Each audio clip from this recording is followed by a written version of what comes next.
I think that you got the wrong impression about me. I think in all fairness, I should explain to you exactly what it is that I do.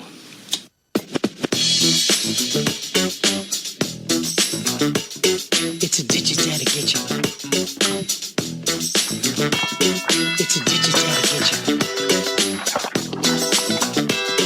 It's a ditch that'll get you. This is the Capital Region Wise Guys. I'm your host, Zach Harris, joined by my co-host, Dave, once again, live on the phone. We're doing our social distancing, as we always do during these trying times. Dave, what's up, man? What's going on, Zach? Not much.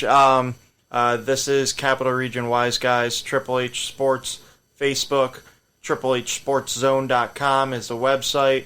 You can check us out. We're going to be on iHeart soon. We're already on iTunes. We're on Spotify, Google Play. But the reason that we wanted to do this podcast, and we're thinking about doing it every single week after the Last Dance episode. So we're either going to watch it Sunday night when it happens or Monday when we get some time, and we want to break it down. So the first two episodes, the most anticipated episodes in recent history, and one of the reasons why is because sports is on a hiatus, so we've been craving something sports-worthy.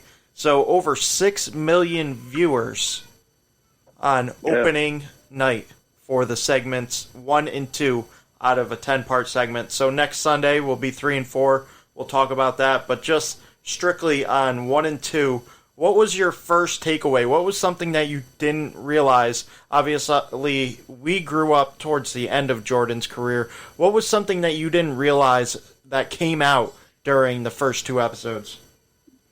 Well, I think I'm a couple of years older than you, so I remember Jordan from roughly 1992 on, so I would say middle of his career. And then obviously he retired for that 18 months and then came back and won another 3 in a row. But, so I remember Jordan, he was probably about 7 or 8 years in. But, I didn't realize, just how good he actually was in college, especially from his sophomore to junior year. Yep. And then another thing that I didn't realize was that after his junior year, he had all intentions to go back for his senior year. But Dean Smith, his head coach at North Carolina, actually told him to go pro, that he needed to do it now because he was a, top 3 pick guaranteed. He didn't want him to risk injury and or anything else to happen. So, yeah, Dean Smith actually encouraged him to go pro after his junior year, which I never knew. I think that's pretty crazy, the fact that a college coach that, their only job is to win. And obviously you get a rotating players back then every 4 years, but nowadays it's every year. So for them to, back then when it was normal for a guy to stay all 4 years, to push somebody out after 3 years, like, hey, we got to do what's best for you, even though it may not be best for me. That's pretty astonishing right there, Yeah, well, it was both him and Roy Williams, because Roy Williams was actually an assistant coach on that staff. Yep. And they both, they obviously knew what they were talking about. They saw the potential and didn't think you should waste it. So, that's a great call by them two. I think the thing that I learned the most is that Mike Jordan didn't become Michael Jordan until basically the year that they beat Georgetown, where he hit that game-winning shot and kept Patrick Ewing from winning a national championship. That's what started it. And then that year that they had the Olympics, right after the draft, the Chicago Bulls select Michael Jordan third. And then they had the Olympics that year. And all of a sudden, he comes back as like this Greek god, basically. And when the NBA season starts, there's so much hype around Michael Jordan in what was a dying city at the time, especially sports-wise. So I think that's what I learned the most from episodes 1 and 2, mainly 1. Now, everybody's biggest takeaway, we're going to start off with this, is how sad is it that Jerry Krause's ego is ultimately what tore this apart? Like, you're talking about, and there was rumors swirling that they were thinking about ending Phil Jackson in this dynasty way before they won 6 rings. They were thinking about ending it after they won 3 rings. The year that they won 4 rings, they actually brought in a coach to come around and look at the facility, brought him to the championship game, and they were getting ready to replace Phil until they won that 4th championship and kind of got on a roll.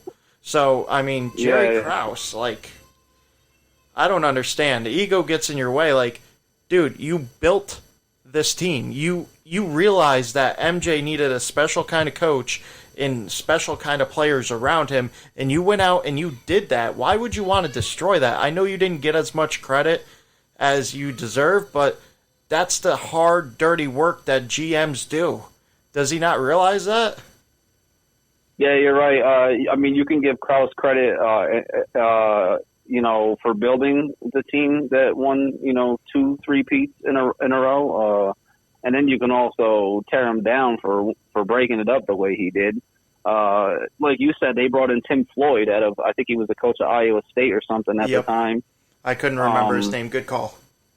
Yeah, yep, Tim Floyd. And he actually did end up being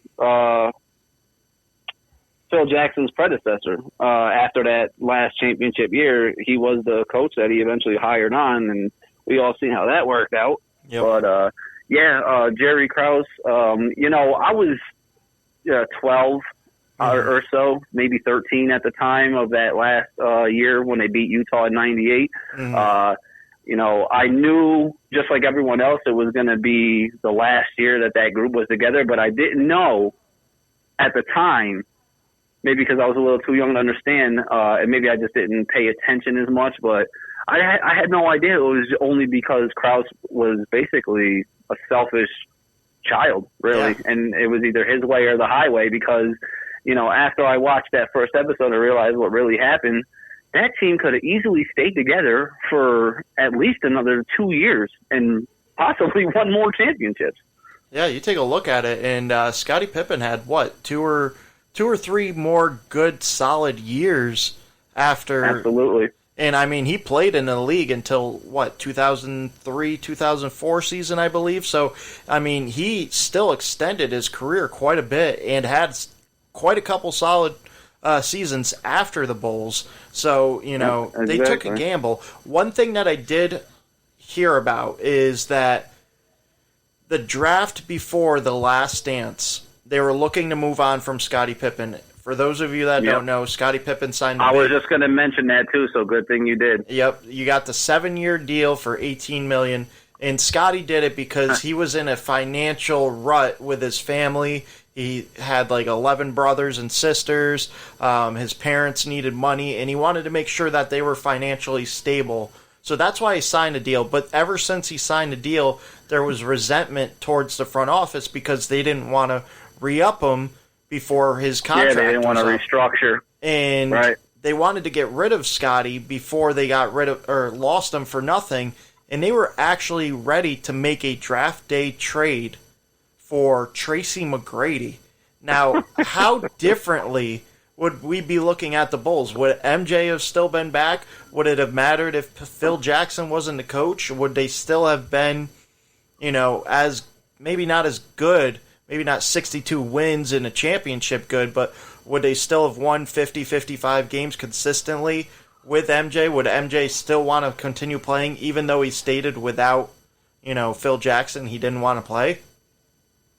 Yeah, first of all, to trade Scottie Pippen, a 5-time world champion at the time, for a kid out of high school with no NBA experience, and later we would find out an injury-prone career, would have been the dumbest move they could have ever made. And I'm surprised that Jordan didn't say much about that trade in these episodes. Maybe he will later on down the line, but Jordan said, if you trade Pippen, you might as well trade me. Yeah, basically what he said. He came out and nicked it. Yeah, he came out and said, no, yeah, we want one more exactly. chance. So that's the one and only and time. The same thing with Phil Jackson. He said that on in the first episode. Yep. He's not playing for any other coach but Phil Jackson. So, I mean, and that's another thing I loved about Jordan. He was strictly about the team and strictly about winning. Now, they villainized Jerry Krause so much in the first 2 episodes. I just want to take a point that, he destroyed it, but like the Patriots do, they try to get to it a year early than rather a year late, and that's what Jerry Krause was trying to do. Not only was he trying to make his own mark, but he was also trying to hit it just right. He was trying to time the market, and as we see, looking back on it now, yeah, it was silly, but what if it didn't work out? What if they didn't win 6 rings? He would have looked like a genius. He would have looked like I moved on at the right time, and I didn't wait too long. So you want to villainize him, that's fine, but this is his job to build a roster and constantly make it better. Obviously, hindsight being 50-50, you can look back and be like, wow, this guy's an idiot, but he was doing his job. He took a cokehead team and turned them into a perennial championship roster. Like, he took Charles Oakley and traded him for an injury guy in the New York Knicks, Bill Cartwright. A trade that could have very easily not worked out, and a Charles Oakley that a lot of people liked. And he went around and traded him to the New York Knicks and basically took that cokehead roster and rebuilt that whole roster around Michael Jordan in a short amount of time. Then he goes ahead and makes a draft day trade with Seattle for Scottie Pippen and finally gets Jordan a sidekick. Like, this cannot be understated. I know a lot of people are looking down on Jerry Krause, God rest his soul, but a lot of moves cannot be understated and undersold when it comes to Jerry Krause and how much he improved this team alongside of Michael Jordan, Phil Jackson, and Scottie Pippen. Yeah, I agree. Obviously, now history is set in stone. You look back and, he won 6 championships in 8 years. And, if the top dog didn't retire for 18 months, I say they win 8 in a row. If they don't win 8 in a row, they definitely get there 8 in a row. And not to mention that last championship, there's no doubt in my mind, even at the time as a kid, the Bulls were going to win it all that year. It was just Jordan's mindset, and he drilled it into the rest of his teammates' head that has to be their mindset too, and they just followed suit. And another thing with that Oakley trade, that was a risky move if you look at it, because like you mentioned, Cartwright was an injury-prone player. Not to mention, Cartwright was drafted in 1979. He made this move, he made this move in 88 or 89, so Cartwright was an old guy, really. Yep. You know what I mean? Especially back in those days when it was a much more physical league, but it worked out. Cartwright stayed pretty healthy for the most part while, he was in Chicago. I believe it was for 6 seasons or so. Mm-hmm. It worked out. And Oakley was a young, strong, healthy guy, and he went on to have a pretty decent career in New York, made the finals in 99 with him. It was risky, but risk reward. He got rewarded.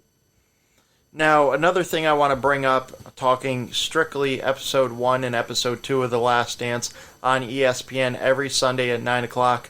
Episode 1 and 2 premiered last Sunday. One of the other takeaways that I had from it was MJ's first 2 years and how he basically willed, and this is what they said. What did they call it? The Chicago Bulls were traveling circus cokehead or something like that. Yeah. So basically, he took a team, and he even talked about it, how one day he went into the hotel, he went into the room, and there was lines, and he's like, all right, man, I'm out. And he started hanging out with his mom a little more. So, he took a team like that had no interest in winning and pushed them into the playoffs the next 2 years with, a shitty team, to be honest with you.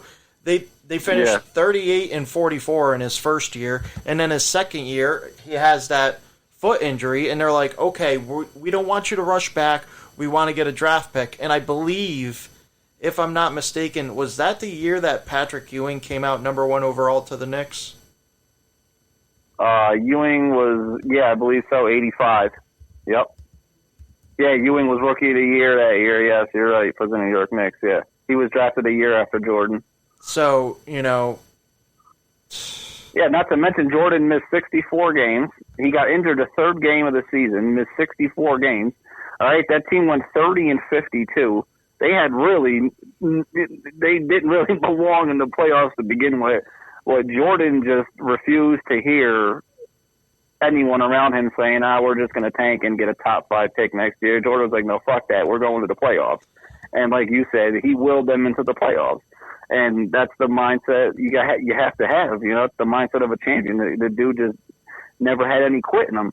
So, I mean, and that's just one of the reasons why, I've always just been a huge fan. Strictly, the talent is obvious, but like his mindset of, he's just never going to give in no matter what. Even on a broken foot, the guy wants to get in the game and he wants to get to the playoffs. He wants to win. He said, I made a promise that as long as I'm here, we're going to be in the playoffs every year, and that's what I want to do. And that's what they did.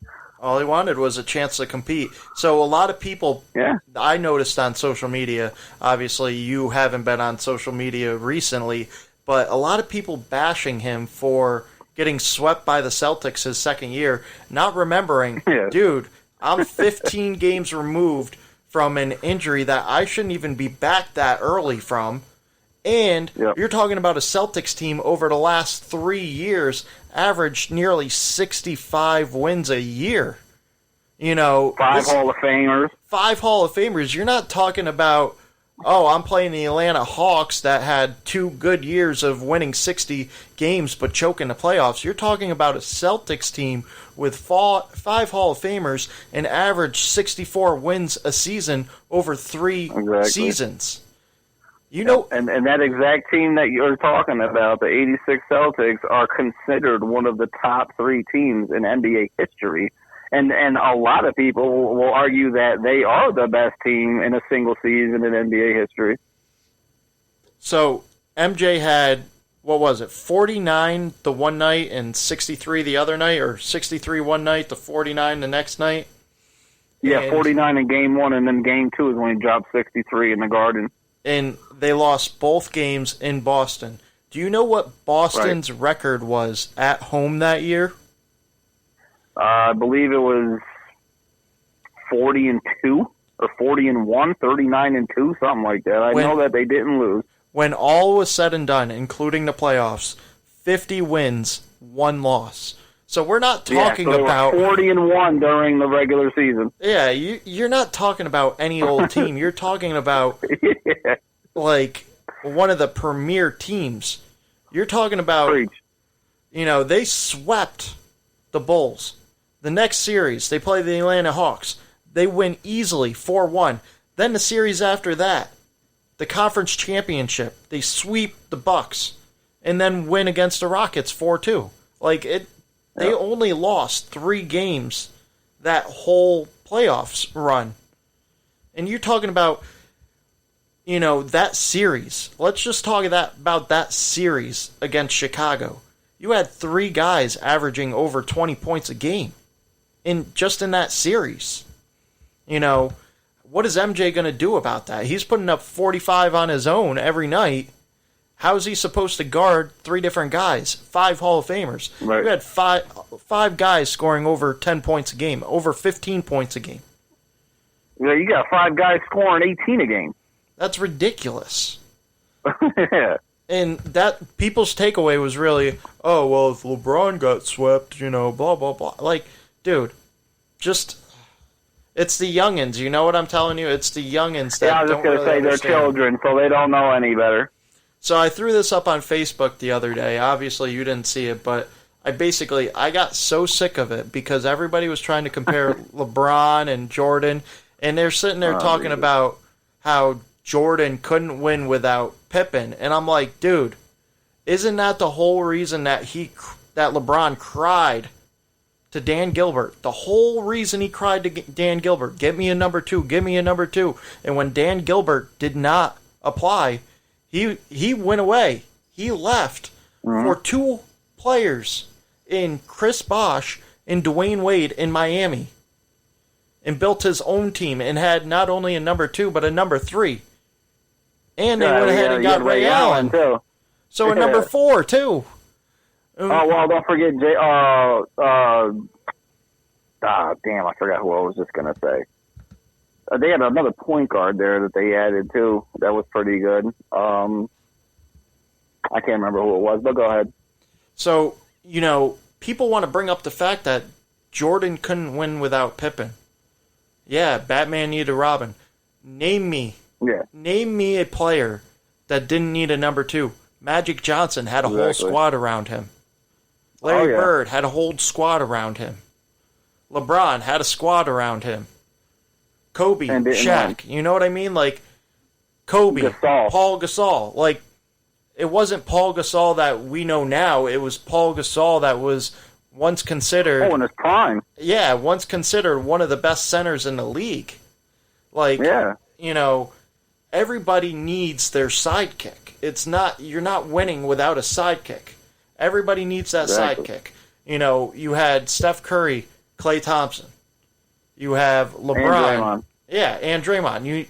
They needed their players. So to sit there and try to say MJ's not the GOAT because he couldn't win without Pippen, but LeBron is the GOAT, but still needed Bosh, Wade, Ray Allen, Kyrie Irving, Kevin Love. Like, the list goes on and on.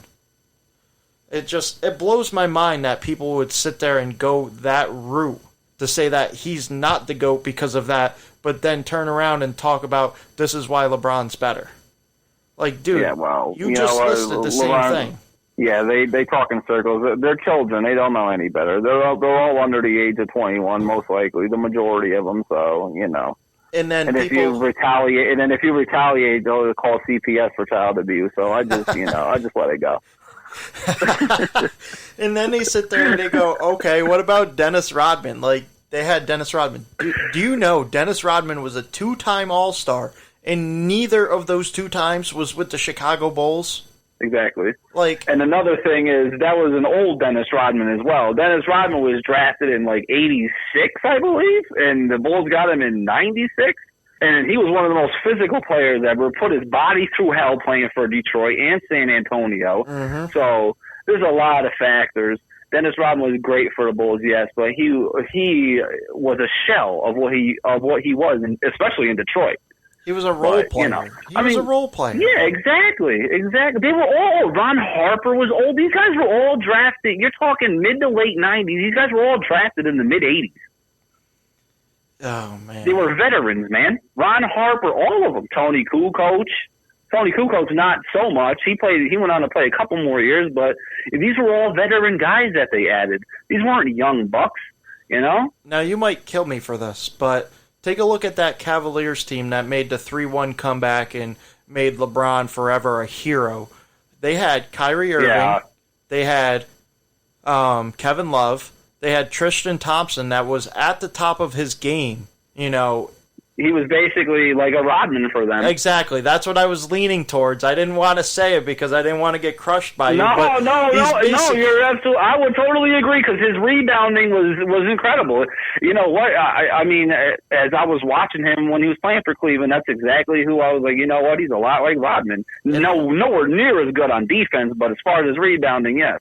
And then you had a J.R. Smith that when he was on, you had like a Steve Kerr, you know what I mean? A guy that can hit the three, that can stretch the field, that wasn't great defensively, but can play some defense. A lot better of a defender than Steve Kerr ever was in his game.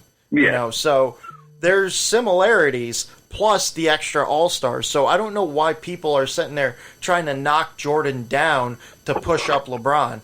Now, another thing I wanted to say, and I know we were supposed to do talk about segment 1 and segment 2, but now that I've leaned the conversation towards this GOAT debate, I think a lot of people forget that back in the day, there was no icons. There wasn't a NBA icon. There wasn't a branding thing. There was no shoe deals like there is now. You talk about MJ. MJ opened up all this branding. There is no LBJ. There is no, Curry Under Armour. There's none of those stuff without MJ and his Kobe Nike with deal. Adidas. Yeah, there's none of that. Michael Jordan, the reason why he's the GOAT, not because he's 6-0 in championships, not because he's the greatest player of all time, but because he's all that, plus changed the game for others behind him that came after him. Like, he's what you would call a trailblazer. Yeah. The way that Steph Curry is for the game now, that young kids, and I know you and I hate it, go ahead and chuck threes all day. You know, the way Steph Curry is for these kids nowadays is exactly what LeBron or what Michael Jordan was for these kids. There's no Kobe without Michael Jordan. Who did Kobe idolize? Who did Kobe try to make, you know, into his daily game? That was MJ. He didn't want to be MJ, but he wanted to be like MJ. There was no, I want to be like LeBron. You know, and so does LeBron. Yeah. So does LeBron. Why do you think he wore number 23? Not because, you know, because he wanted to be like MJ. And that's another thing. All these players are chasing the same ghost, whether they want to admit it or not. And that's another thing. You know, remember all those commercials and remember being on the basketball court. I want to be like Mike. There's no, I want to be like LeBron. You don't scream out LeBron when you shoot a shot. You scream out Kobe. You know, you say you want to be like Mike. When you shoot the ball, you scream Kobe or Curry. You don't scream LeBron. And another thing, I think the difference between LeBron and Larry Bird and a Kobe and an MJ is how many iconic moments. And now really think about this. How many iconic moments off the top of your head can you list for MJ, Kobe, Bird, and then look at LeBron? How many iconic moments can you really remember for LeBron? The only one that comes to my mind, honestly, and maybe I have my horse blinders on, but was that bank shot at the end of the game in the corner. I think it was over the Chicago Bulls in the playoffs where he the game winner over Jimmy Butler. I believe that's what it was. In the corner, he bank shotted it off the inbound to win the game. That's the only iconic moment that I can really think of. I can think of a few more, and I believe it was 2009 against Orlando where he hit the half-court shot to win the game, which ended up being the only game they won that series. How about the block he had on Iguodala in the finals? How could I forget about that block? That's probably his most iconic moment. It's either that one or the next one I'm about to mention against the Pistons in 07 or maybe it was 07 or 08. Might have been 07. I think the first time he made the finals, but he scored 25 points alone in one quarter. That's not really an iconic moment. You know, that's not that one moment that sticks in your head. Right, yeah, I would say, and I'm not even going to lie, that block against Iguodala is probably the best block I've ever seen in my life. Yeah, that was a that was a game winner. That was a game-winning block. Yeah, that was a series-winning block. Yeah, exactly. Well, that and the shot that Kyrie hit to ultimately sink the Warriors. But yes, that block set the tempo for what will lead up to them winning that game. So my bad. I should have never forgot that. That was, to me, his most iconic moment. And the fact that I forgot that, shame on me. Know what? It's not to hate on LeBron, man, but he's a great player, but in my opinion, he's overrated. Everyone wants to go by stats, and stats are just a very small part of it. Mm-hmm. Okay? I mean, like I said, he's not particularly anything special to me. If you want to go by stats and compare numbers, then just look at him and then look at Larry Bird because they're pretty much identical. One of my favorite Bird being the GOAT.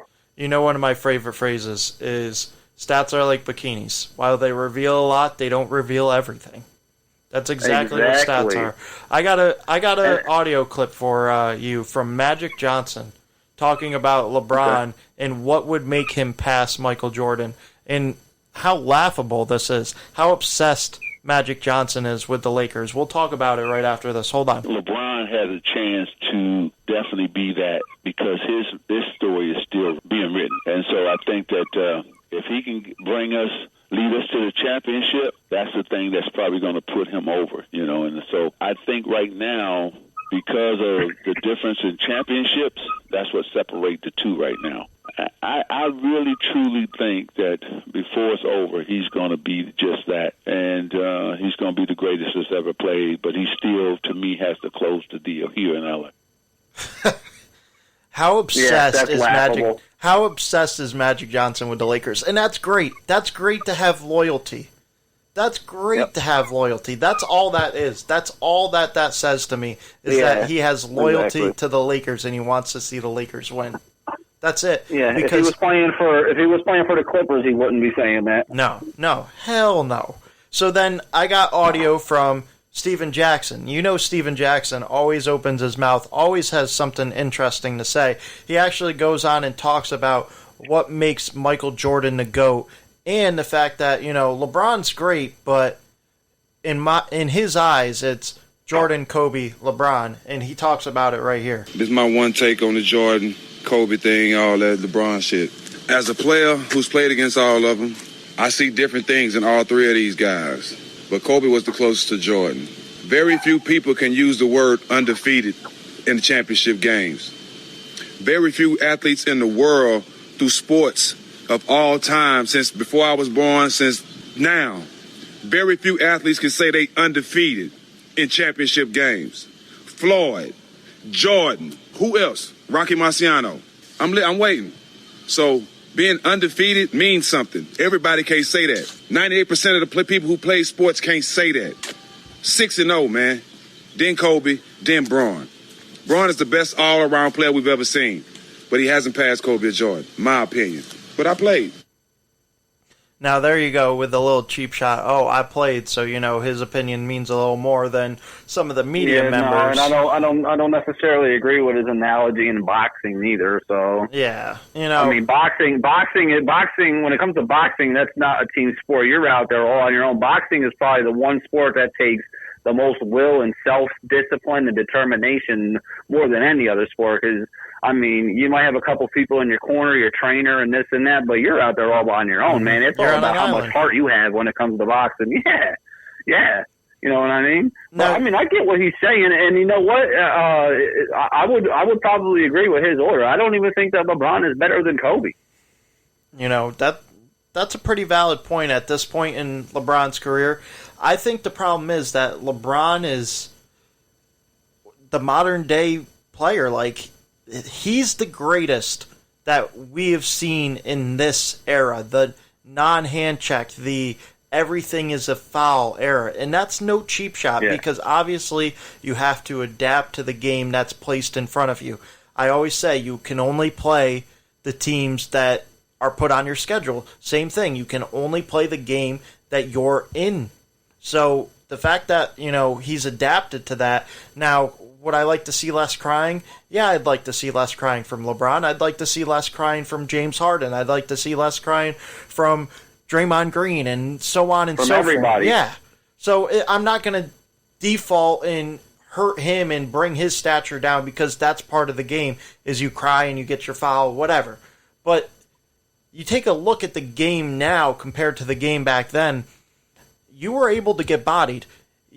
I don't know if you realize this, but if you watch in episode 1 and 2, you've seen a lot of steals, a reach-in steal, that nowadays would be a foul.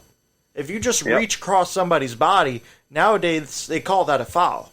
You could do that. Yeah. You could cut off somebody. I believe it was Jordan actually cut off whoever it was, literally driving on a fast break, cut through him, underneath him, stole the ball the other way, and laid it in.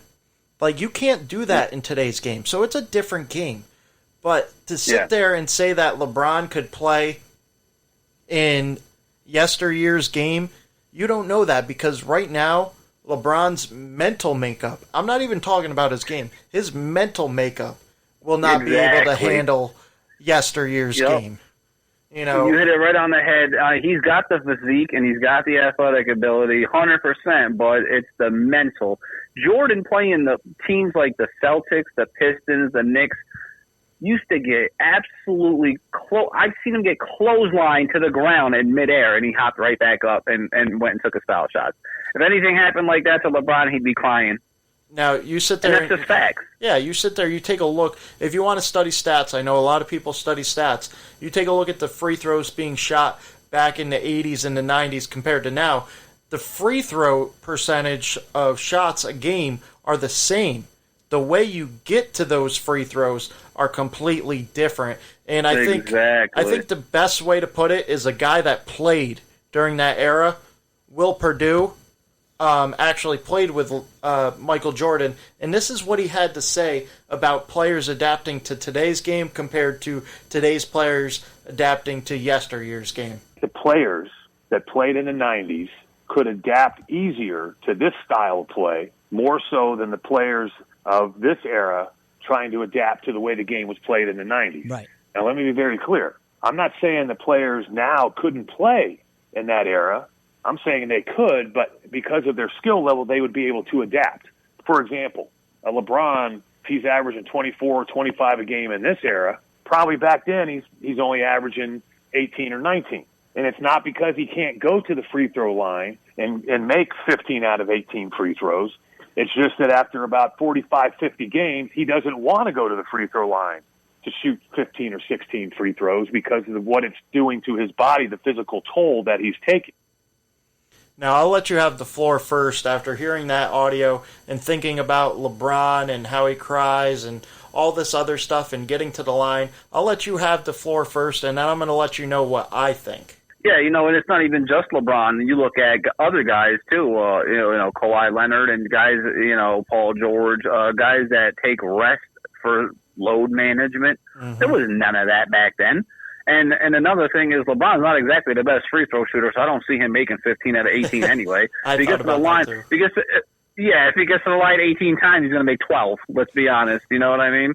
He's not exactly the best free throw shooter. He's not exactly the best shooter, period, no matter where it is on the floor.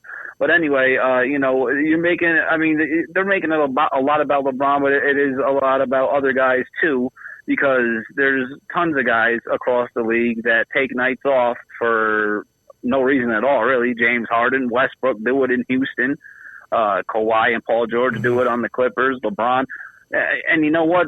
To be honest with you, it really all started with LeBron and Wade and Bosh basically alternating when they were on the Heat. Yep. LeBron would have a night off, and then Dwayne Wade would have a night. Like, for what? If you're healthy, you play. And that's all there is to it. There's people in the stands that pay good money to come see you guys in particular, and you're taking nights off, and you're not even injured. Makes no sense to me. Absolutely no sense. Now, my takeaway from it was, you take a look at LeBron, and we've watched LeBron play many, many, many, many games. Obviously, remember him a lot better than what we remember for MJ.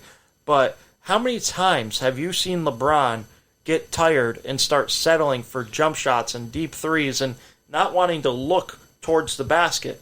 Like, that's not going to fly. You got to remember that the three-point range came into play in the 1980s, and it wasn't really set in stone until about 1985, 86, and even then they weren't taking that many threes. But you got to remember, They were testing it out, they were moving it forward, moving it backward within like a 5-year period, so nobody knew what was going on with the three-point line. It was all new to everybody. Now, you take LeBron, if he wants to shoot the threes that he had back then, well, then, yeah, he's going to dominate because nobody plays that way back then. But if he plays the game the way that they played back then, the way that he would play, he wouldn't be averaging 25, 30 points a game. He doesn't even average 30 points a game now.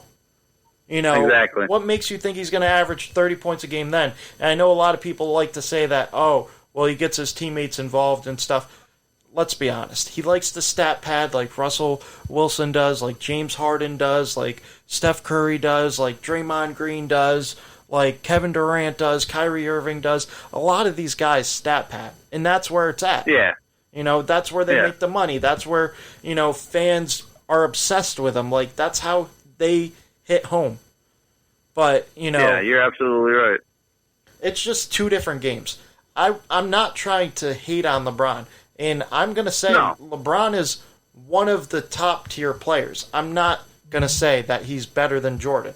He's got a better all-around game than Jordan because Jordan, too much of the game was on his shoulders to have more of an all-around game. Jordan was an underrated passer. He was a way better defender. By far.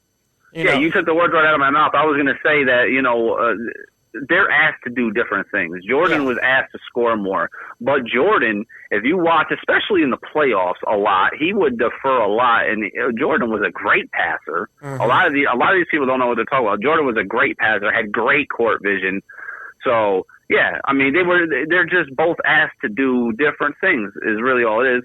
Jordan was just as athletic, if not, in my opinion, more athletic than LeBron. You know what I mean? So, I mean, yeah, but you hit it right on the head. He took the words right out of my mouth. I was going to say he's a severely underrated passer. Now, how many players do you know win Defensive Player of the Year and MVP in the same season? And lead the league in scoring. And lead the league in scoring. Just one. Michael Jordan. That's it. Now, Michael Jordan. Obviously, we talked about how Michael does different things. You know, not that I can remember, other than the Wizards years, the years that we don't really talk about, you know, he never really took a night off. Never that I could remember did he take a night off.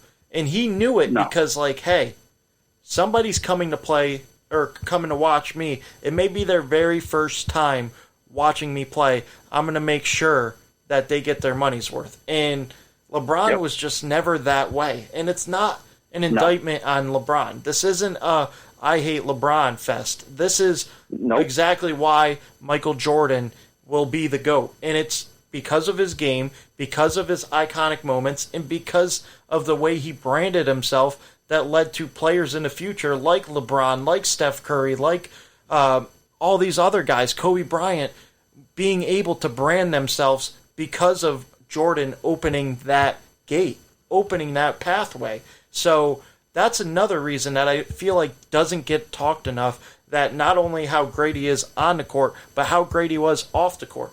Who's still selling the most shoes of all time? It's Michael Jordan. And he hasn't played in how many years? Yeah, since 2003. And he's still selling more shoes than LeBron, more shoes than Kobe, God rest his soul, more shoes than Steph Curry, more shoes than Kevin Durant. Like, the list goes on. And this dude hasn't played in nearly 20 years, and he's still that much of an icon. Like, you can never take that away. He is always going to be up there in stature, and we're never going to see a player like that. No, not at all. But you want to know what's funny is all these people that claim LeBron's better than Jordan, whose sneakers do they got on? Exactly. A lot of these young guys are still out on the streets trying to get some Jordans. Still trying to get some Jordans. But LeBron's better. And you know what? You know, they're kids. They don't understand. They don't get into the details. They haven't seen Jordan play. They go off of 5-minute highlights on YouTube, but they strictly go by stats. And that's far from, you know, that's just the beginning of it. Now, you know what I mean? Oh, go ahead. What I hope to see in we got 8 more hours to watch of this documentary, but what I hope to see in these next 8 hours is the actual physical play, because a lot of the plays you saw was Jordan finessing around the rim, around players, and getting to the rim. And a lot of people took that as, oh, well, look how easily he can do it. LeBron can do it. James Harden can do it. Anybody can do it from nowadays. They'd be dominating back then. No, it was Michael Jordan's finesseness that we saw. We're seeing highlights. We're not seeing full games where he's getting knocked down, where Charles Oakley, before that trade, was basically Jordan's enforcer. You know, and then even nowadays, you had Dennis Rodman being his enforcer. You know, that's all what it was about, because these guys were taking bodies. There was no settling for jump shots. You were clogging the middle. There was no stretch forward. You were either a power forward or a small forward on the block and a center dead in the middle. There was no stretching the floor. And I think people get that lost. Oh, they absolutely do. I just want to, point one thing out is, you talk about basically Jordan never had to fight or get in people's faces because of how iconic he was and how loved he was by his teammates. And he had guys like Oakley and Rodman basically anyone that would go to war for him on any given day. And there's really only one other athlete that I could think of in any sport that had it like Jordan, and that was Wayne Gretzky. Wayne Gretzky never got in a fight. You know why? Because anytime someone fucked with him, guess what? His whole team stood up and like, no, not this guy. Yep. And Gretzky is really the only other guy that was as great, if not greater than Jordan at what he did. I would argue that Gretzky is the GOAT of GOATs. And we can have that. we can have that argument another day. But I would even say he's the GOAT of GOATs, and I would take it that far. So it's him or Jordan. The ultimate GOAT is either Gretzky or Jordan. Well, I mean, I would have to say you got to throw Tom Brady in there too. Let's put it this way: if I was a farmer and I had three goats, it'd be Tom, Michael, and Wayne. You'd be milking them for all they're worth. I know you would. That's it. Now, Tom, Michael, and Wayne, my three goats. Now that we got off on our little tangent about MJ, LeBron, obviously people have an agenda. People are set out their ways where you can always find stats that leads one way or leads another way, or you can find highlight clips that's going to lead to your argument. You can find an article that's going to make your argument sound better than it is. You're always going to find that way. People have agendas, and their agenda, no matter what the outcome of this 10-part series, they're going to stay. LeBron fans are going to stay LeBron fans. They're going to be LeBron sexuals. MJ fans are going to still be screaming MJ till the day I die. Whether this made him look bad, made him look like a bad teammate or not, or just over competitive. There's an agenda to people watching it. There's two sides. You got the MJ lovers and you got the LeBron lovers. So LeBron lovers are watching it to pick out things to say, this is why LeBron's the GOAT. They have an agenda. And, that's exactly what they're going to do every single episode. So 3-4 come out. Yeah. You're going to hear from LeBron fans. And that's fine. If that's what they want to do, that's what they want to do. But just know that you have an agenda, that you're swaying things to be in your way. Like, I can tell you a stat, and you can give me that same stat and put different content around it and use it against me. You can put different context around it and say, okay, well, MJ got swept by the Celtics in his second year. LeBron's never gotten swept in the playoffs. Then you could come back and say MJ was coming off a foot injury. He was 15 games removed from probably not being on that floor and still put up 45 points a game, and they got swept. Now, there's two things, the same thing, but looked at differently. Yeah, well, LeBron was swept in his first finals appearance by the Spurs, so that's false. I know. I'm just using an example here. I'm just throwing. Yeah, no, I know what you're saying, but everyone wants to talk about Jordan 0-9 this without Pippen. Yeah, 0-9 is 3. That means 3 series he got swept in the best of 5 in the first round. Meanwhile, you got LeBron who's 3-6 in the finals. That's 9 series. He's 3-6, and if not for Ray Allen and Kyrie, he could very well be 1-8. And not to mention that 2016 championship they won, they were down 3-1. They got a little bit of help from the refs as well throughout that entire series. No one's ever going to admit that. I watched that series. I watched every game of that series. I didn't miss a second of any game. And I'm going to be honest with you. Yep. All right, you and I, we're in the age where, like we said earlier, we caught Jordan in the middle or more towards the end of his career. We're Kobe guys. We grew up in the Kobe era, right? Definitely. As we're talking, I got 4 Kobe jerseys right behind me. Yeah, which I applaud you for, because that's my guy of all time. Like you say, God rest his soul. I love him. I love him, man. But the 95 through 96 team, Chicago went 72-10. They finished the deal. They won the chip. Mm-hmm. That Warriors team in 2015 to 16. Okay, exactly 20 years later. Yep. Go 73-9. Now, that's the only time in my life that I really rooted for LeBron, only because I wanted him to save my childhood.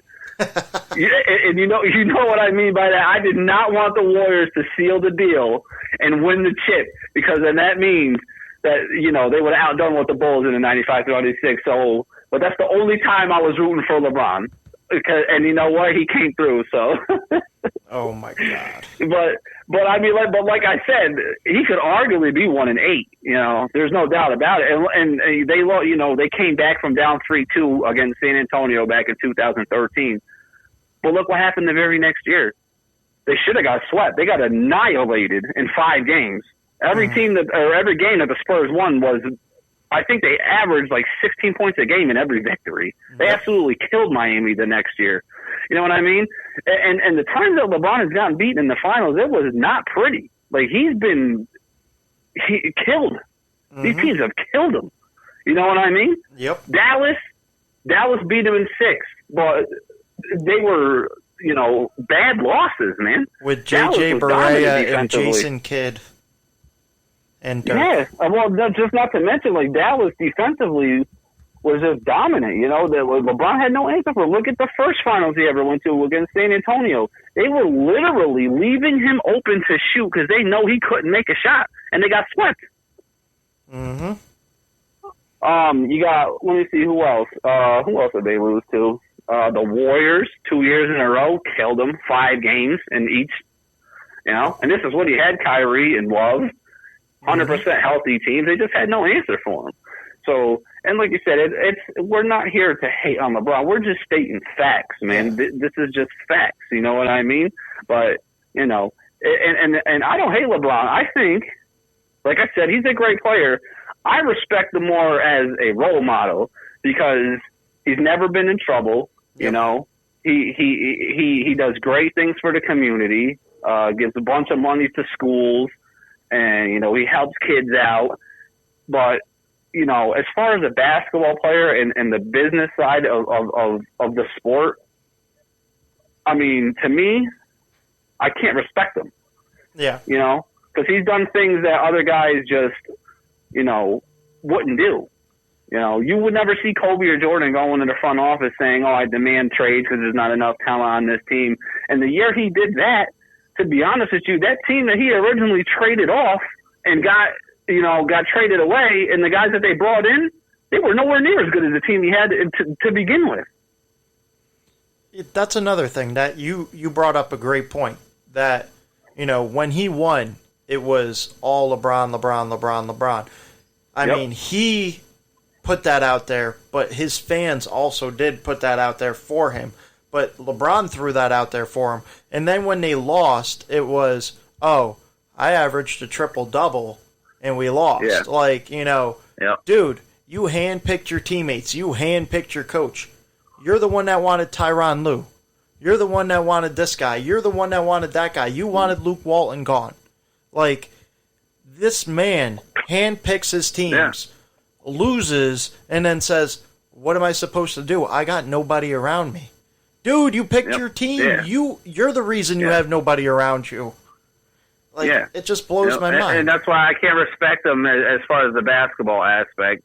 Because honestly, what it boils down to, he's egotistical, man. He really is just about what he wants and himself. Look at the move that he made to L.A. You really think that was a basketball move? No. He's in Hollywood now. He's ready to make movies. The first year proved it. Yeah, man. Yeah, he can't get away from in front of the camera now ever since he's been in L.A. But like you said, he tried to get rid of Luke Walton. All right, he tried to get rid of David Blatt in Cleveland when things weren't going so well. Meanwhile, he tried to get rid of David Blatt before he even signed his contract with David. With the Cleveland Cavaliers. Exactly. Yeah, exactly. You would never ever catch Jordan or Kobe, especially Jordan, because Jerry Krause was so stubborn and set in his ways. It was either his way or the highway. So Krause wouldn't even listen to a word Jordan would have to say as far as roster moves. Yep. Not like Jordan would do it anyway, because that's selling their teammates out and throwing them under a bus, and it's causing, tension in the locker room, and that doesn't help teams out. But like I said, you wouldn't catch Jordan or Kobe going to front office demanding this, demanding trades. Let's go for this guy, let's go for that guy. No. And Jordan said, well, if and Jordan said, in the first episode, I refuse to play for anyone but Phil Jackson as long as I'm in Chicago. You know what I mean? There's just the mindset alone separates them two, and it separates them by a big margin.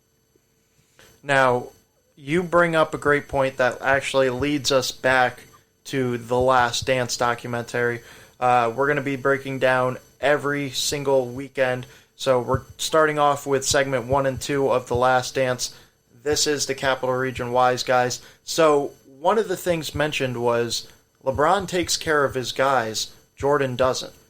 Jordan cares about winning, and it wasn't that he didn't take care of Pippen. It was Pippen was too worried about taking care of his family to take care of himself.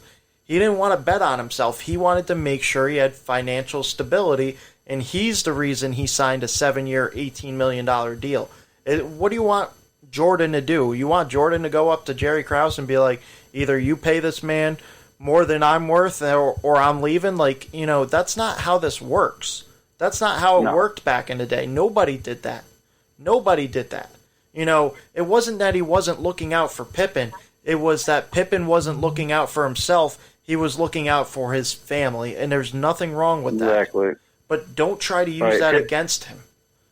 Like, you're sitting there saying, oh, Jordan's a bad teammate because he's not taking care of his guys. Like, he's taking care of his guys by making them better. I don't understand exactly what they mean by that, because I've never heard of LeBron taking care of his guys anyway. Well, J.R. Smith got paid. Tristan Thompson got paid. And then he left him. Yeah, exactly. He left them, and meanwhile, you know what? He probably helped them get paid after the fact that he probably requested for them to be traded. Oh, you're not going to get rid of them? Well, then just pay them. Yep. And another thing, let's go back to Scottie Pippen. They said,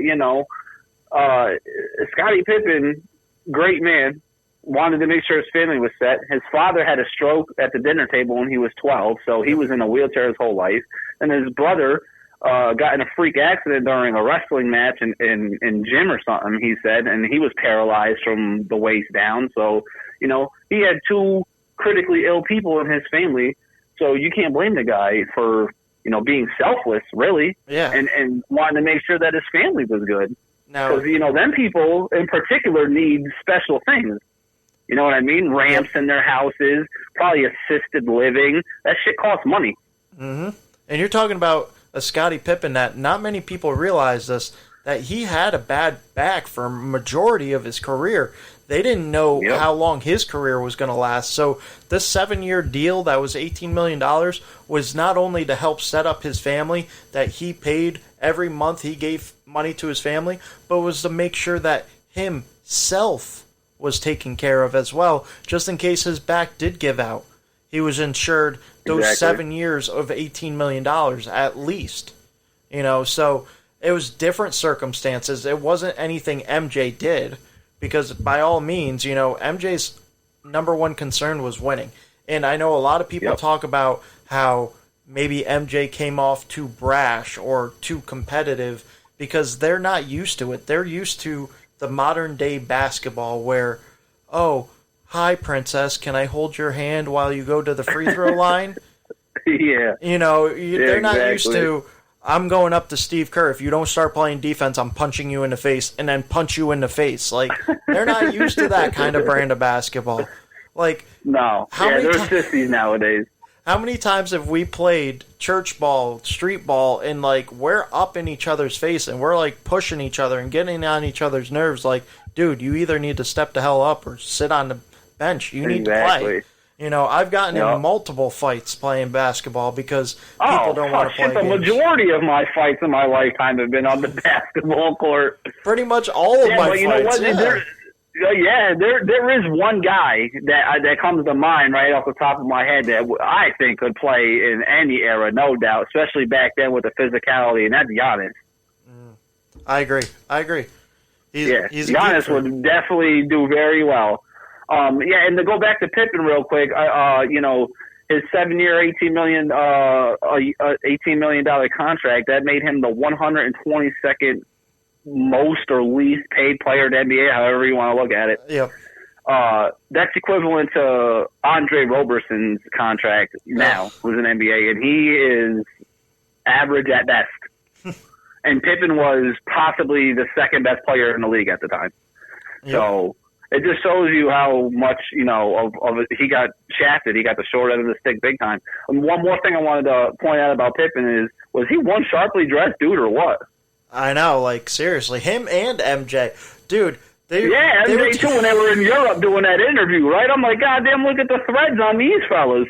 I'm sitting there, I'm looking at MJ, I'm like, dude, I swear to God, I've seen LeBron wear that same exact outfit. I've seen nowadays dudes wearing that same outfit. Like, these two dudes were ahead of their time. They're like, all right, we're going to play good, we're going to dress good. So they definitely were ahead of their time. Oh, man. So sharp dressed dudes.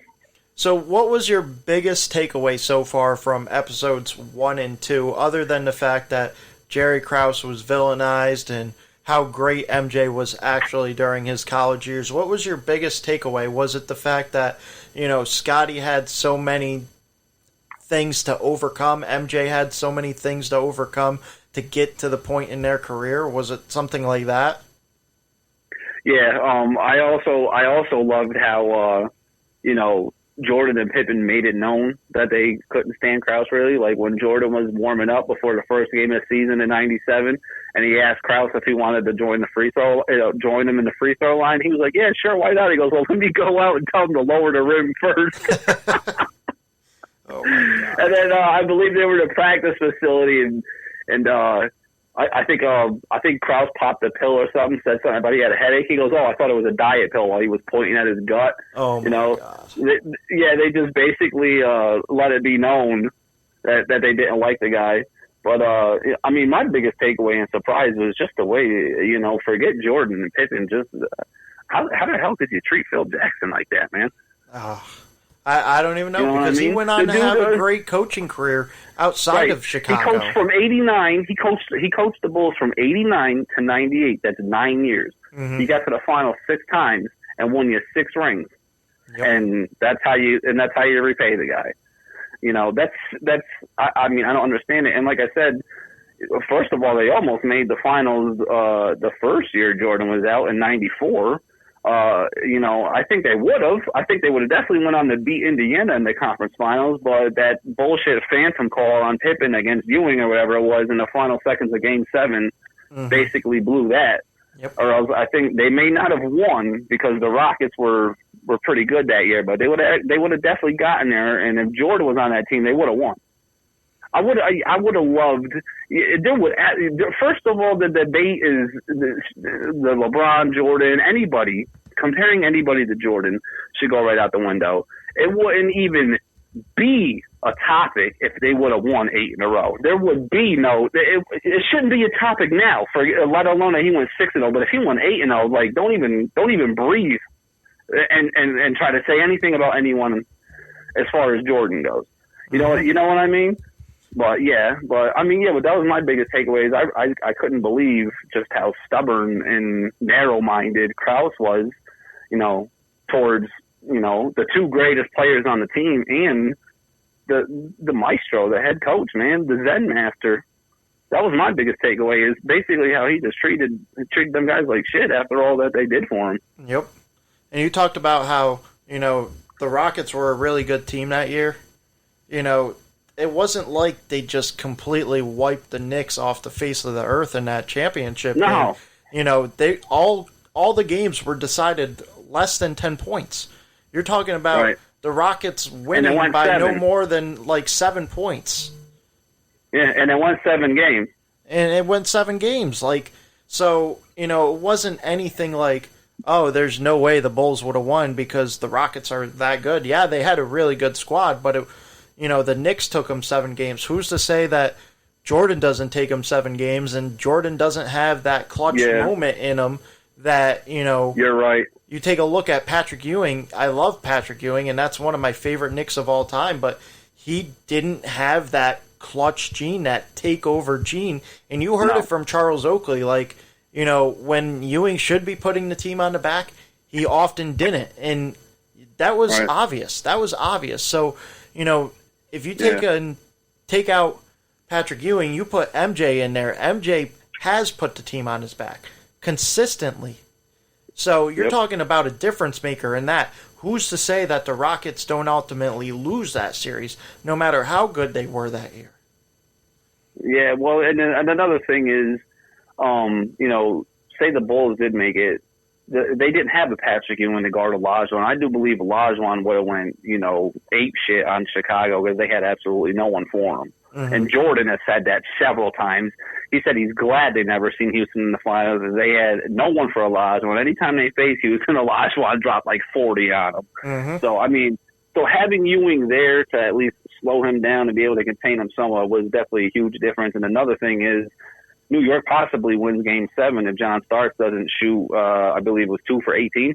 I don't even think they basically, Pat Riley basically told him to keep shooting, even though he couldn't throw a rock in the ocean, which is beyond me. And like I said, I think they only lost Game 7 by 4 points.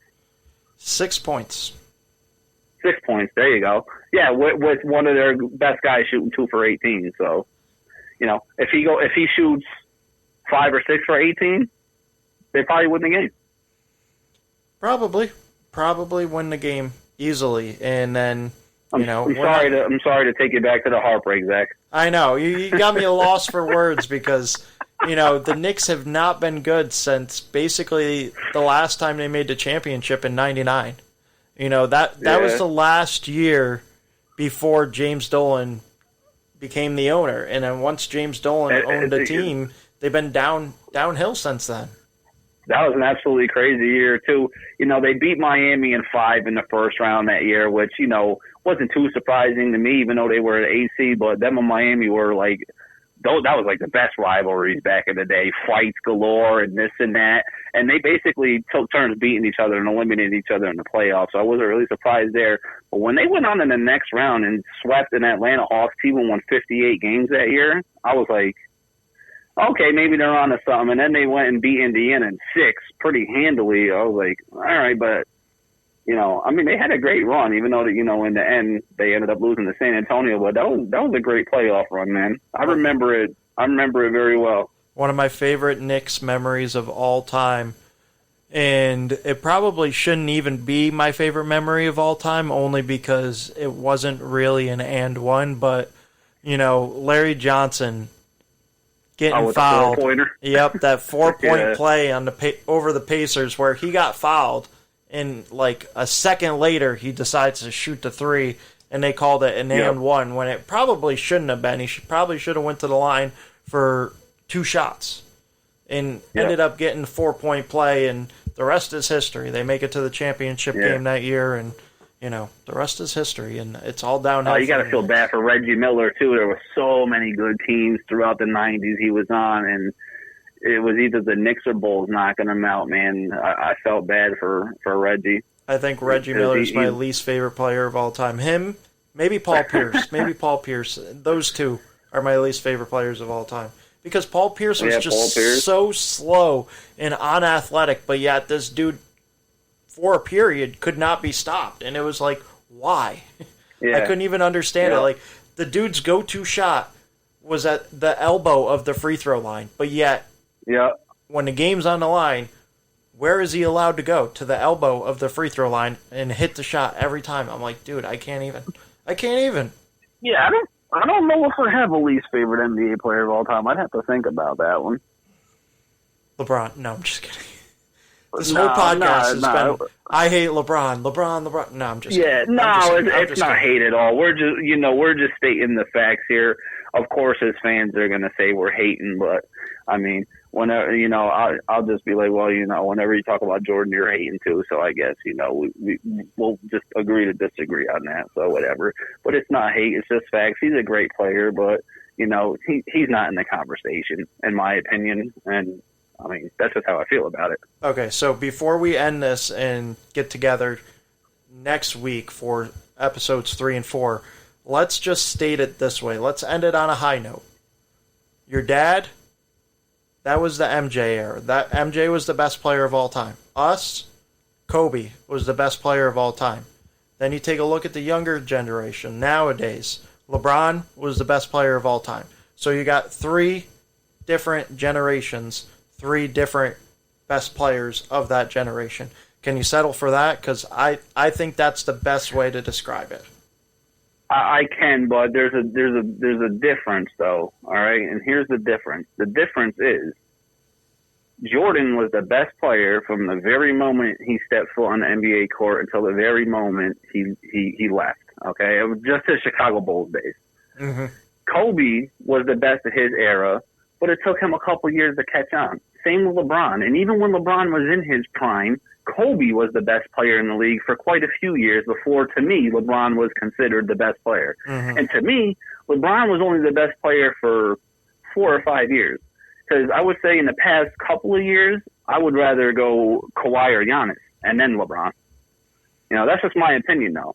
I would say LeBron's 17 years in now. Out of them 17 years, he's been the best player in the league for 6 or 7 of them. I think. You know what I mean? I want to say, the 2008-2009 season is really when he started to become the best player in the NBA. Right, yeah, but not really though, because you're talking about the year where they had the Kobe and LeBron commercials where they were puppets and they were supposed to meet in the finals and blah blah blah, and LeBron didn't end up getting there because Orlando got there. And Kobe was just hands down the best player. LeBron even said it that year in an interview that Kobe was the best player in the league. Yep. You know what I mean? So, but that's when the tide started to really turn right there. That's when. Yeah. I would say from 2010, his first year in Miami, to 2016, he was the best player in the league. So, like I said, he's been in the league 17 years, roughly 6 or 7 years. He's been the top guy, but that hasn't been the case in the last definitely 2 years, if not 3. Giannis has upped his game tremendously. To me, Kawhi Leonard is a better player. To me right now, if I had to go in order, top 3, it'd be Giannis, Kawhi, LeBron. Now, to me, the reason that LeBron, not that I hate LeBron, the fact that I don't want to put him up there with MJ and Kobe is because that LeBron that we saw with Miami, that efficient LeBron where he was shooting over 60% from the field when he wasn't driving the hoop. That's the LeBron that 6'8", 280 pounds. You can run a 4.40, 4.540. That's the type of LeBron that should have been taking over. That he can hit 60% from the field. He can get to the line. He can get to the hoop at will. We didn't see that until those Miami years. That's when we seen LeBron at his best, at his most efficient, in my eyes. I don't know if you're going to agree with that, but... No, yeah, I was just going to say his second year in Miami, to me, was the best year of his career. I felt he should have won. He won the MVP, and I thought he should have won Defensive Player of the Year as well. I can't remember who won it. I think it was Tyson Chandler. But I think it should have definitely been LeBron. And, by the way, you just said he's 280 pounds. I think he's more about 250 because you look at Zion, who's easily 280, 285. He's built much bigger than LeBron. Yeah, right now... So I would say LeBron somewhere between 240 and 250. Right now, the Basketball Reference has him listed at 6'9", 250 pounds. Yeah, 250 sounds about right.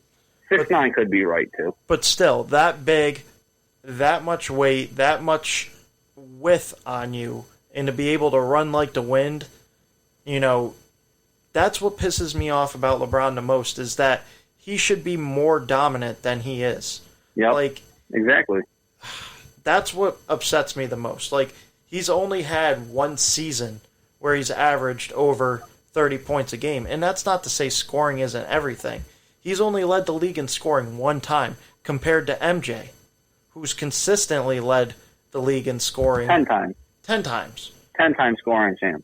9-time all-defensive player for MJ, and you take a look at it, and he really only played 13 full seasons, so 9 out of 13 compared to LeBron that's played 17 years and has been a 6-time all-defensive player. There's a difference there. There's little things that get unnoticed. 16 times all-star compared to Michael Jordan's 14-time all-star, but that's because Michael Jordan's had a shorter career. Well, he had a shorter career because he was in college for 3 years. LeBron came straight out of high school, so there's a 3-year head start there. Jordan retired for basically 2 years, all right? So there's 5 years, and then he retired for another 2 years before he came back. Actually, 3 years. So, all in all, LeBron's got half a career head start when it comes to all these stats. That's another thing people fail to realize. Mm-hmm. You know what I mean? So, it's whatever. We're not here to hate on him. His fans are his fans, and they'll say whatever they feel, which is fine. But I'm going to disagree every time. Let's leave off. And you're right. With He this. should be way more dominant. If he had even half the mindset that Kobe or Jordan had, maybe we'd be having a different conversation. Let's lead off with this. Michael Jordan, for his career, averaged 30 points a game while shooting less than 2 threes a game. Yep. 2 threes a game. That year that he averaged 37 points a game, he shot less than 1 3-pointer a game. And his shooting percentage from 3 was an abysmal 182. And he still went and averaged 37 points a game. Now imagine if he translated to this era, to modern day basketball, where, with his work ethic, he's going to be jacking up threes and practicing threes more often. So he's not going to be shooting that abysmal. You're going to see more of a 36, 37% shooting threes from Jordan as opposed to the 182, 167. Right. He's already averaging 37, 35, 33 a year. Every game for a year without shooting the 3. Imagine what he could do if the 3-pointer was implemented a lot better back in the day like it was now. Well, that's the thing. It wasn't a focus of really anyone's game, not just his. It wasn't that he couldn't shoot threes; it's that he chose not to because it wasn't part of his game. You know what I mean? Mm-hmm. And I believe that Michael Jordan's career field goal or 3-point field goal percentage is right around like 33%, which isn't terrible. I think that's right around average, maybe slightly below average. Yeah, that's what I'm saying. So, like I said, it's not that he couldn't. He just chose not to. It wasn't his game. Mm-hmm. It really wasn't anyone's game in that era. There were a few guys. But other than that, it just took away from really what he wanted to do. So he never really focused on it. And like you said, with his work ethic that he had, you're damn right that he'd probably be the best 3-point shooter in the league if he were to play today, just because of his work ethic, because he would work on it harder than anyone else. Why do you think Steph Curry is the way he does? You see him practice shots all the time. You know what I mean? Yep. Like, you're talking about back in the day where Steve Kerr was one of the most efficient, one of the best 3-point shooters in his day. This guy was averaging less than 2 3-pointers attempted a game. You know what I mean? Like, if you're looking at Steve Kerr as one of the best shooters of all time, and he's shooting less than 2 threes a game, compare that to now where even guys like a J.R. Smith, who sit there at the 3-point line, still get to jack up 5 to 6 threes a game. You know what I mean? Yep. Like, it's just a different game. It's hard to compare games from back then to now. But I definitely think that MJ's game can translate more to today's game than LeBron's to yesteryear's. Yeah, and we talk off air, and I threw a stat at you the other day. I've been watching a lot of old NBA games, and I'm in the middle of actually watching the '93 finals in its entirety. And in Game 1, they said that the Phoenix Suns led the league in 3-point attempts that year in 1993, okay? Mm-hmm. And you know how many 3-pointers they shot a game? 13. That's leading the league. Last year, the Houston Rockets led the league in field goal 3-point attempts. You know how many they shot up a game? 36. So, it goes to tell you what the focus is on nowadays. Mm-hmm. Exactly. Now, you take a look at guys like James Harden. You just said the Rockets. James Harden, how many shots does he jack up? You take a look at this year, he jacked up 12.6 threes per game. So, basically... just by himself. Just by himself. Yep. And that's what a whole team averaged back in the day. Exactly. And it seems like a lot more than that, because it seems that all he does is shoot threes. The last 3 years has been above 10 a game. And then before that, just slightly below 10. And, but I believe it. That's this I've watched game. Houston. Yeah, I've watched Houston Rockets games where they've literally shot up 60-plus threes a game. It's ridiculous. It's ridiculous. It's painful to watch. If I wanted to watch a three-point contest, I'll watch the All-Star break. All right, so what are you looking forward to in episode 3 and 4? What do you want to see more? Do you want to see more of the turmoil in The Last Dance? I feel like they haven't really gotten into The Last Dance. You take a look at the first 2 episodes, it was more about Jordan and how he got here, and then, Scottie Pippen and his off the field or off the court issues and stuff. They didn't really get into anything into The Last Dance, like, on each other's they were kind of in and out. It was, you had to set it up. You had to set it up, but from here on out, I expect to see more of the 97-98 Bulls as opposed to, North Carolina, Chicago, or North Carolina, Michael Jordan. You know what I mean? Yeah. Yeah, I agree. I think the further we get into the series, it'll be a little less about Jordan, more about the Bulls, more about, the process of what happened, in that last year in particular, but probably the last 3 years. I think episode 3, they're probably going to talk a little about Rodman. It's probably going to be more about Rodman. Yep. Because at the end of episode 2, they just started to get into that. So episode 3 will probably be a little bit about Rodman. And then I think from episode 4 on, we'll slowly but surely start to get into, the whole picture of what really, was going down. So I can't wait, man. We got another 4 weeks of episodes left, 8 hours, like you said. So, I'm looking forward to it, man. And I'm looking forward to the future podcast on talking about it as well. And let's not talk about LeBron anymore. Yeah, exactly. That was going to be my last point.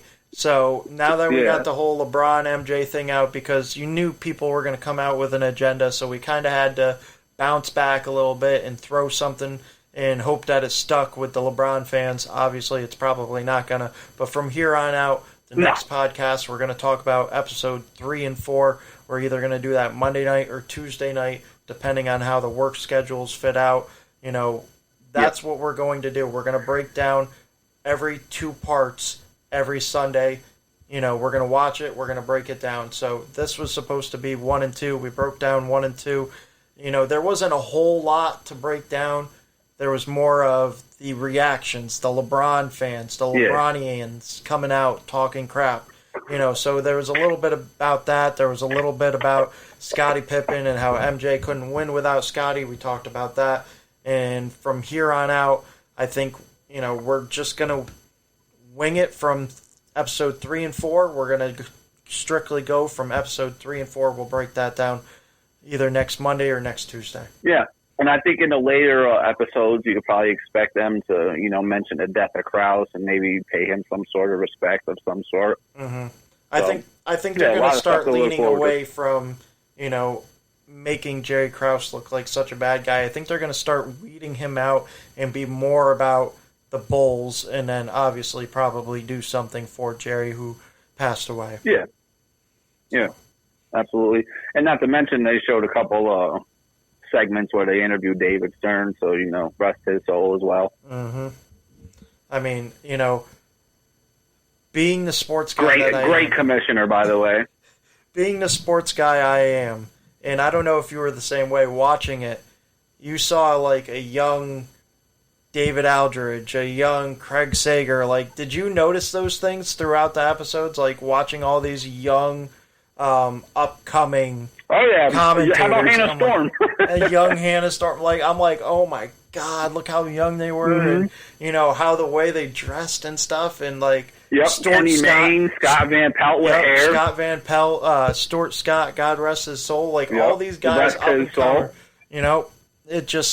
It was crazy. That part was just as exciting to watch as, the 97 Bulls, because these were people that man. Tons and tons of memories. With, So that was cool. I hope to see more of the nostalgia from 3 and 4, and I want to see less of the highlights of finessing, and I want to see more of the head crashing, the board crashing, where, Jordan went to go block a shot and his head hit the backboard. Like, I want to see stuff like that.